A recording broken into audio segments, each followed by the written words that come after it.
Hello, role-playing people, and in this episode we're going to have a look at the lore of longing, the ability to read emotion, to generate the desired response out of someone, the ability to manipulate the senses, either enhancing them or warping them, the power to elevate any desire or interest to the point of obsession, and finally the power to expand someone's consciousness and thus their mental and social potential.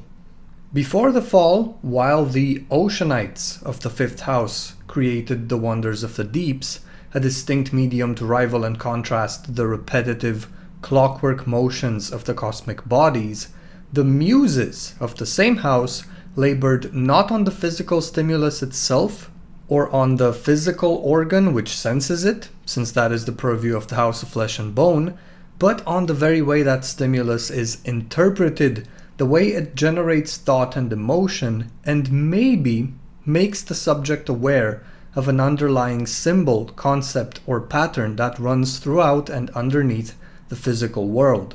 The same concepts the first house made use of when designing creation. This not only makes the subject aware, but self-aware of the desire that starts to grow within their heart and mind as they explore and understand creation in more depth. This was no easy task for the House of Deeps, given that the Elohim weren't to reveal themselves to the humans they adored, so instead, the muses interacted through anything that could generate an aesthetic experience. Sights, sounds, smells, tastes, tactile sensations of all kinds. They say beauty is in the eye of the beholder. Well, that is because the fifth house made creation beautiful and enticing to their human beholders, where before that it was merely functional. They designed it that way to generate emotion and provoke deeper thought. But as the story goes, even after an eternity of patience on behalf of the Elohim, humanity made no progress towards awakening to a higher consciousness, and were awakened by the rebels after the Great Debate in the hopes of preventing Arimal's premonition from coming true. Throughout the war, petty desires infected mortals like a disease, creating ruthless competition instead of harmonious cooperation, selfishness instead of kindness and giving. Though their powers could have been used to tempt and enslave, the majority of muses still try to show mortals what amazing possibilities are out there, teaching them language and art, not just for expressing themselves, but to allow them to record and share tales of past events, deeds of greatness and tragedy and love, to serve as beacons of hope, inspiration, and drive through difficult times. With the failure of the grand experiment, all those efforts came tumbling down. But the greatest betrayal these fallen suffered was when they realized most individual mortals didn't use desire as a means of knowing and empowering themselves, becoming more aware of the underlying symbols and concepts that are expressed through the aesthetic experience. Oh no, instead, mortals forced their own desires onto others. They forced the world to indulge and serve their own wants, or, on the other hand, sheepishly submitted to the desires of their communities, without even being aware of what it is they want and why they want it. Even the angels of endless yearning could not compete with mortal greed and its forms. Well, I guess that's definitely something to think about, but without further ado, let's read some evocations. Read emotion. This evocation allows the Defiler to draw a person's deep-seated emotions to the surface, allowing the demon to gain greater insight into the subject's thoughts and desires by studying her body language and expressions. The victim is completely unaware that she is being studied in this way. To her, it is as if the Defiler is reading her mind. System. This evocation works on only one mortal at a time. Roll perception plus empathy. Each success is a bonus die added to all social rolls directed at the mortal for the duration of the scene or until the demon switches her attention to a new victim. Torment. Monstrous demons are more adept at drawing out a victim's dark nature and fueling it in the process. The subject comes away from an exchange entertaining thoughts she hadn't dared contemplate before. A resisted willpower roll is made for mortals targeted by the high torment effect of this evocation, with the difficulty equal to the Defiler's torment score. If the roll fails, the mortal is driven to act on her darkest desires, making her boss pay for all those years of verbal abuse, for example, or entertaining the affair with a co-worker she's resisted for so long. The effects of this evocation last for a number of days equal to the Defiler's faith score. Fantastic evocation. I love it, and the reason I love it is because it can be used subtly, and it has both a passive effect and an active effect. The Defiler not only reads the target like an open book, discovering deep-seated emotions and desires which are reflected in the body language and expression, but they gain a bonus to their social roles when interacting with the target of their evocation. Lovely. So, from a practical point of view, the player receives information from the storyteller, which might be something like: looking at his grip on the whiskey glass, his alert, bitter gaze, and his sharp, abrasive expression, you gather the man sitting at the round table in the corner is and has been consumed by anger for years, an anger which is the desperate manifestation of powerlessness and guilt, lashing out at anything that threatens to put him in a situation where he lacks authority and control. Okay, so now the player gets to plan their approach based on that information. There are so many options. Do I play the sympathy card, showing this person that I am like them and I understand what they've been through? Do I present myself as a long-awaited way out, as a savior, someone who can bail them out of the emotional prison they've constructed for themselves, the back-breaking emotional baggage they can't seem to let go of, even if it kills them every day? This person has been made powerless, guilty, and angry. I could, maybe, ask for assistance regarding a matter I know they can help with, reminding them that they can help those around and they aren't as powerless as they think. Do I reinforce their image of authority and strength, or do I challenge it and tear it down with surgical precision, reducing this mountain of a man to a weeping child? There are so many ways the Defiler can play into this to get the desired result, and regardless of chosen approach and requested social role, the dice pool gets a little bigger to reflect the fact that the Fallen has access to valuable insight, whether it's used for intimidation, seduction, persuasion, or so on. Excellent. The duration of one scene for the low torment version gives plenty of interaction time, and though the high torment version might not always pack a punch at lower torment ratings, given that the roll is resisted and the difficulty is equal to torment score, the duration on that one is measured in days, whole days in which the target is driven to give in to their nastiest desires. This evocation is fantastic. Next up, Empathetic response. This evocation permits the demon to read a subject's emotions and desires and react to them without thinking, molding her behavior to conform perfectly to the subject's expectations. The subject thinks the demon is everything she expected or dreamed of, banishing any suspicion, hesitation, or fear. System. Role manipulation plus empathy. If your total successes equal or exceed a mortal's wits score, the mortal reacts to your character with complete trust, obeying any reasonable request your character makes. This evocation can be directed at only one single individual at a time. The effects last for the duration of the scene or until your demon turns his attention to a new victim. Torment. Monstrous demons use this evocation to inspire fear instead of affection. They mold their behavior to speak to a victim's worst fears, becoming the type of person that the mortal dreads most. If your successes equal or exceed the target's wits, the mortal is completely intimidated by your Defiler. She takes no action against your character, and she leaves the area if at all possible. Any intimidation rolls directed at the target are resolved at a difficulty of 4.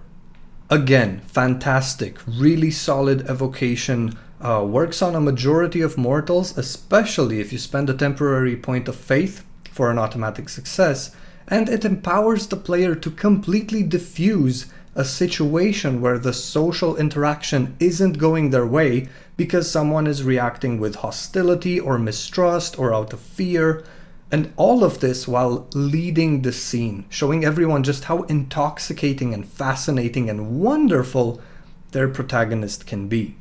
The duration allows for prolonged interaction, one whole scene, and the High Torment version doesn't have any of its parameters depending on the actual Torment score. So you can use it at a Torment rating of 3 just as well as you can use it at Torment 7, which is great. An important mention here is that because this is a supernatural mind-affecting effect, you cannot use this evocation to persuade or frighten someone into making a pact with you. It can certainly assist with that, but when the deal is sealed, your target must have a free choice without being under any supernatural charm or compulsion effect. My question is, does this affect other Fallen as well? Well, given that this is a mind effect, probably not, since demons are immune to that kind of manipulation, but the first evocation works on anyone, since all it does is to provide information which augments mundane means of manipulation and interaction. Lovely. As storyteller, I have often used this evocation to point out the tragic and dependent relationships mortals who are under the effect of this evocation have with defilers who make use of this power repeatedly.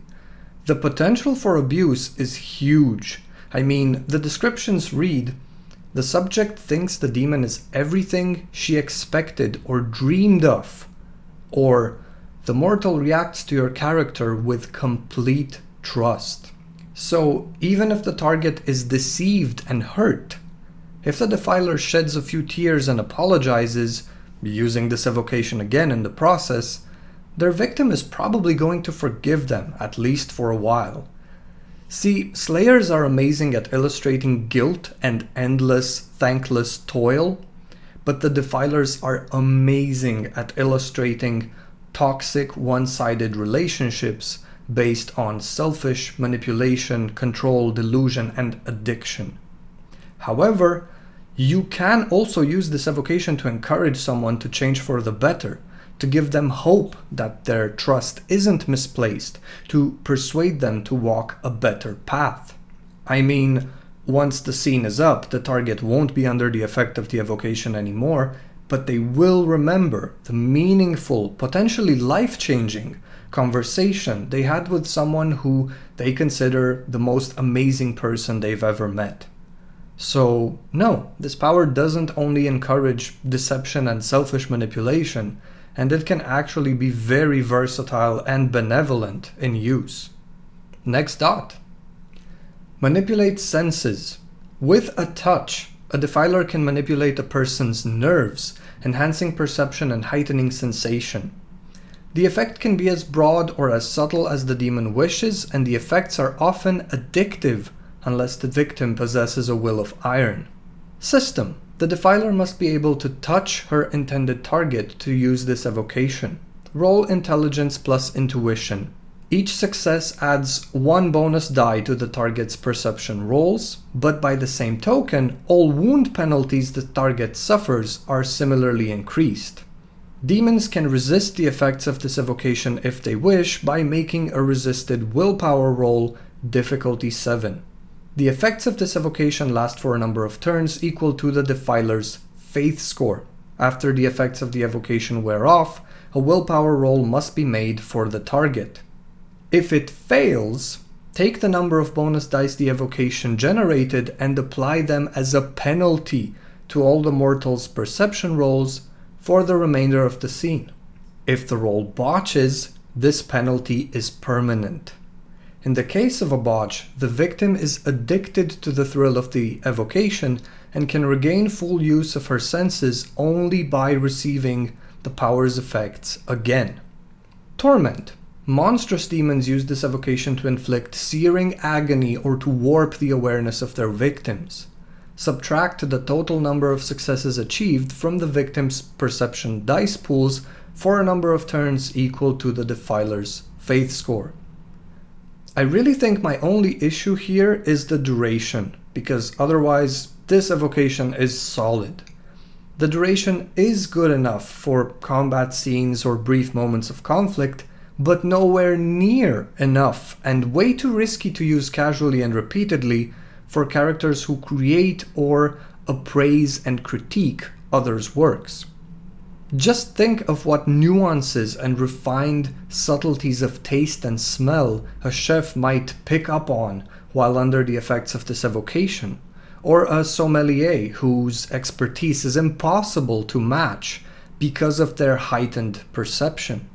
The use of this evocation can completely transform a demon's or a mortal's artistic work, the entire process of it, whether we're talking about writing, painting, or making music, from the tone of the instrument to the recording techniques themselves.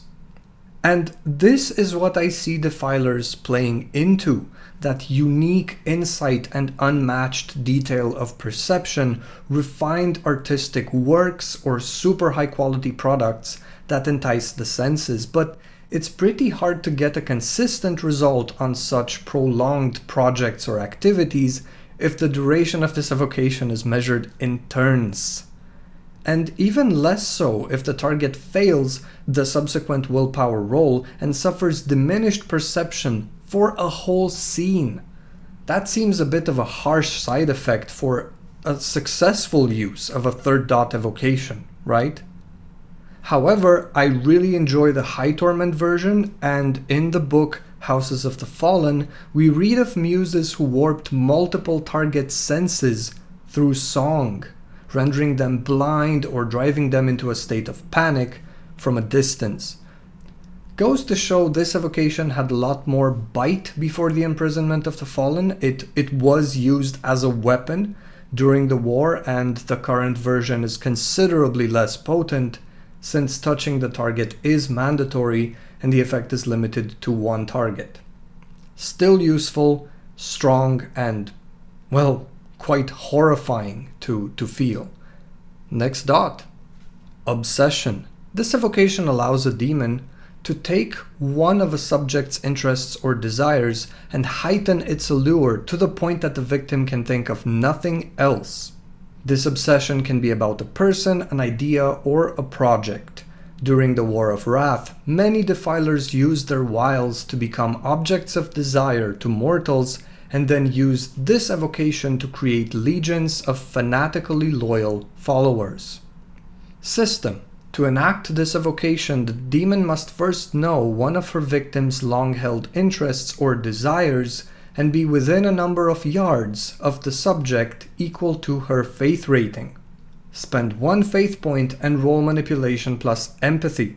The mortal can attempt to resist the evocation's effects with a willpower roll, difficulty 8. If your roll succeeds, the mortal's desire becomes a source of obsession. He knows no peace until he takes reasonable steps to make his desire a reality. A willpower roll, difficulty 7, is made for him to undertake any action that strays from his obsession, and he is not able to eat or sleep until his desire is fulfilled. This evocation lasts for a number of days equal to the Defiler's faith score, or until the mortal succeeds in sating his obsession, whichever comes first. Torment. Monstrous demons use this evocation to make a victim psychotically obsessive, removing all inhibitions and exaggerating the victim's need to the point of physical pain. The victim does anything within his power to fulfill his desire, no matter how destructive or dangerous it is. Failing to do so reduces all dice pools by 1 until the subject can make a constructive effort towards his goal.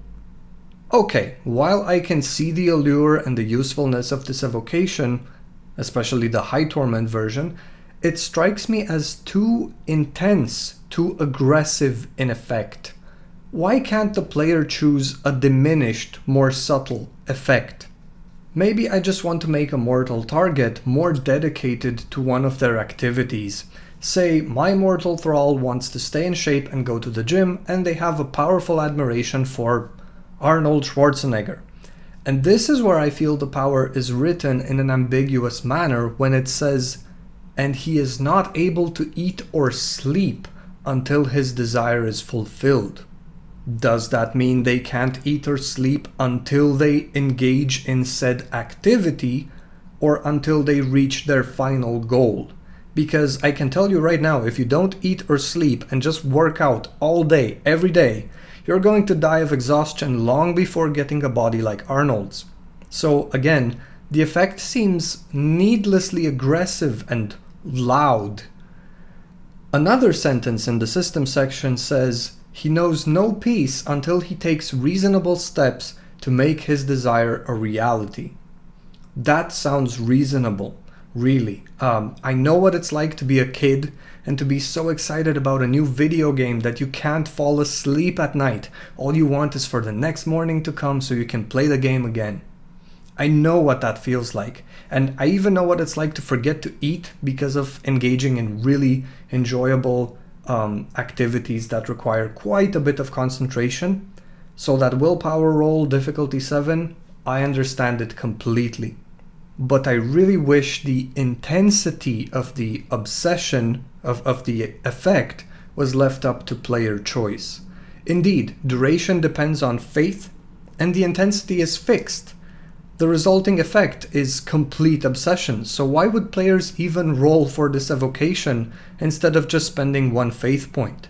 The number of successes doesn't change any of the parameters of the effect, so I really think, despite the solid idea behind this evocation, the mechanics could have been a lot better, and maybe play more into the muse archetype instead of the madness-inducing siren.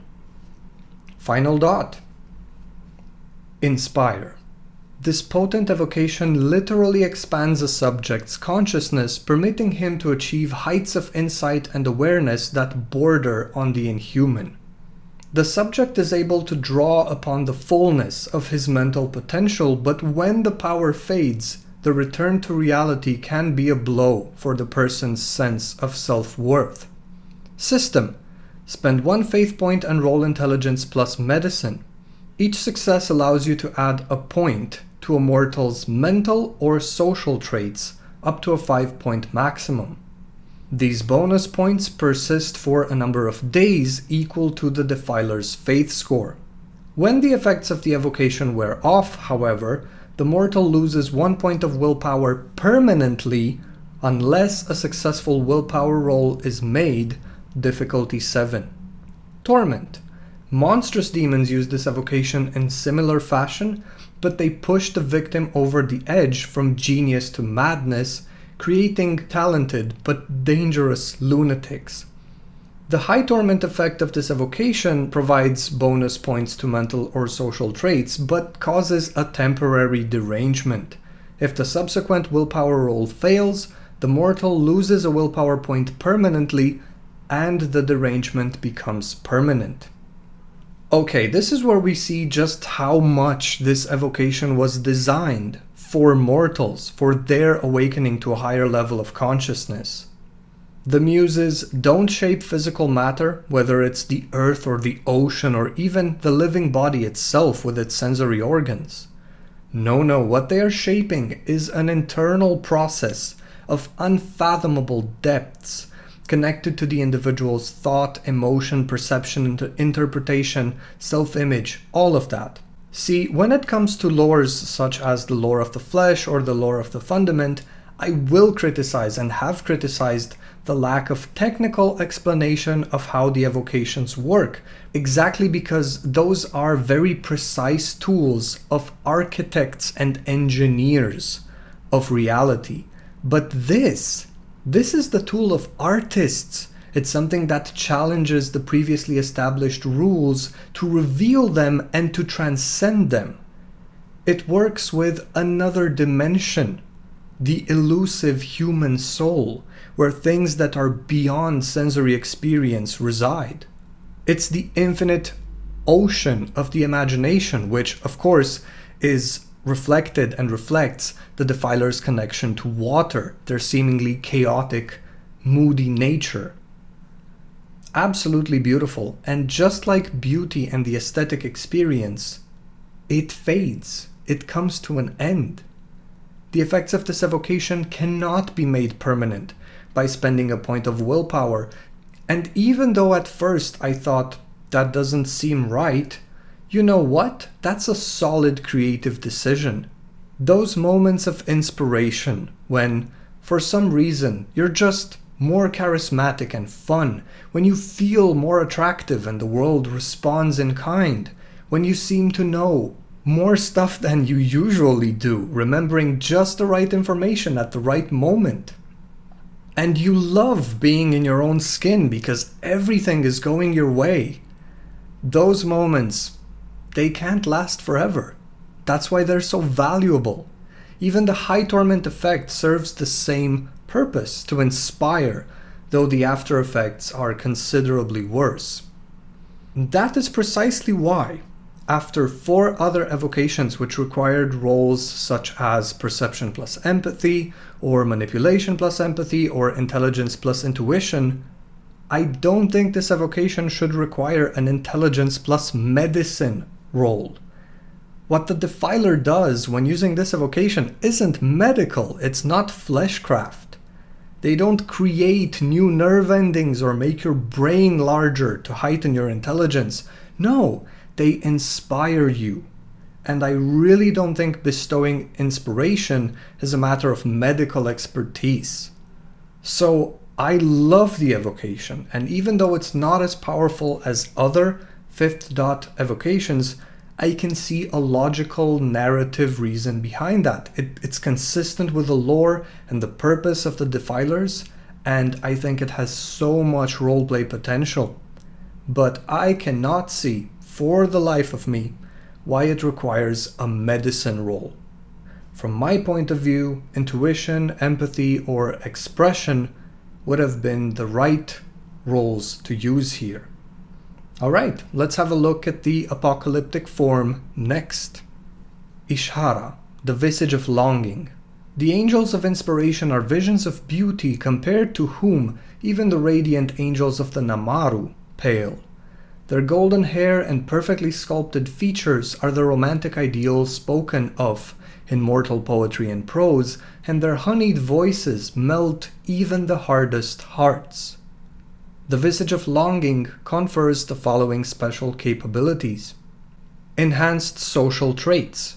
The character's physical appearance, poise, and grace leaves humans in stupefied awe. The demon gains the following bonus traits: +2 charisma, +1 manipulation, +2 appearance. Lyrical voice. The difficulties of all leadership and subterfuge roles decrease by 2. Enhanced senses. The character's 5 senses are heightened to superhuman levels, lowering the difficulties of perception rolls by 2. Enhanced intuition. The character's uncanny insight lowers the difficulties of all intuition rolls by 2. Torment. Monstrous Ishara retain all of their dazzling beauty. If anything, their allure only deepens with a hint of shadowed malice that darkens their eyes and deepens their voices. What was once a source of inspiration is now a siren song that lures mortals to ruin. The Visage of Longing confers the following high torment special capabilities. Claws. The character manifests claws that inflict strength +2 aggravated damage. Venom. The claws and saliva of the Ishara are poisonous. Targets exposed to the venom, either by a claw mark or a simple kiss, are subject to a dice pool of bashing damage equal to the demon's torment. This damage can be soaked. Extra limbs. The demon grows a second set of arms or a set of tentacles at the player's discretion. Extra limbs allow a character to parry or block close combat attacks without sacrificing her own attack, or make up to 2 additional attacks on her own turn, which are considered multiple actions. Casts no reflection. The demon's image does not appear in a mirror, nor can it be captured in a photograph or by a video camera. Let me start by saying I'm a little confused about the description when it says golden hair. I will take that literally because it's ridiculous to imagine that all of the Defilers of Longing are blonde. Really, I don't think this kind of visage should have any predetermined descriptions like the indigo skin of some fiends or the shadowed eyes of slayers, because this form enhances and complements the beauty of the host, regardless of appearance rating. Ishara are sensual manifestations of beauty and desire, the kind of beauty you shouldn't be able to boil down to a few features that stick out. Yeah, the hair is blonde, but the eyes are a little too far apart, so I don't like it. No, what? They are beautiful in entirety, the whole form from head to toe, from front to back, even at high torment. Hell, even if their mortal anchors wouldn't be traditionally considered beautiful, these are spirits who manipulate desire. They can just make themselves desirable, and probably more than any other visage, I see that beauty as an ideal version of the human host the Defiler was drawn to. And why are these descriptions limited to visual aspects alone? Maybe one muse has a sort of almost frost-covered snow-white skin and hair with a more rotund and voluptuous body, and they exude this aura of winter, cold vapors, but they are warm to the touch like a fireplace. They smell like melting snow in early spring. Their voice sounds like the first bird song you hear after a long winter. Their aura brushes against your skin and makes your extremities cold. But every time this entity physically touches you, it feels like your entire body is being gently wrapped in warm silk. And a slight taste of blueberries caresses your tongue. I think that's a lot better than saying they're all sexy blondes. Another muse might show more slender, bony, and abrasive features like beach sand, with a skin like liquid walnut wood, with wide black eyes like a much-needed cool shadow in the hot summer sun. Maybe they smell citrusy, or like vanilla, and the air around them is like a playful breeze during sunset on a beach only you know of. How about that?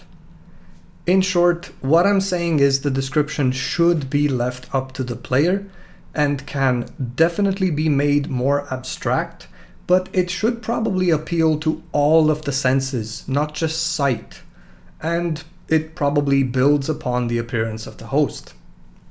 The features themselves, on the other hand, are awesome. The enhanced social traits, coupled with reduced difficulties on leadership, subterfuge, perception, and intuition, are just fantastic and facilitate the use of certain evocations as well. The High Torment form is surprisingly deadly for the ones they call muses. I mean, not only do you get aggravated damage claws and venom, which can also be delivered by a kiss, but the extra limbs feature, unlike the prehensile tail version, actually gives you another 2 arms with which you can perform various extra actions, defensive or offensive. And though the Defilers very much enjoy being seen and appreciated by mortals, that cast no reflection High Torment feature makes sure certain interactions remain private, hidden from the prying eyes of the cameras or other means of surveillance, so that's really nice. And there we have it, the lore of Longing, the power to read and manipulate others' emotions, to enhance even an ordinary sensory experience to something memorable, the ability to elevate an interest to the level of obsession, and finally, to inspire someone in a variety of ways, either enhancing their social attributes, their mental attributes, or both. While the ideas behind these evocations are really good and the effects are solid, yeah, the last 2 dots could have used more attention and maybe more versatility. Thank you very much for listening. Take care, have fun, and don't forget to play.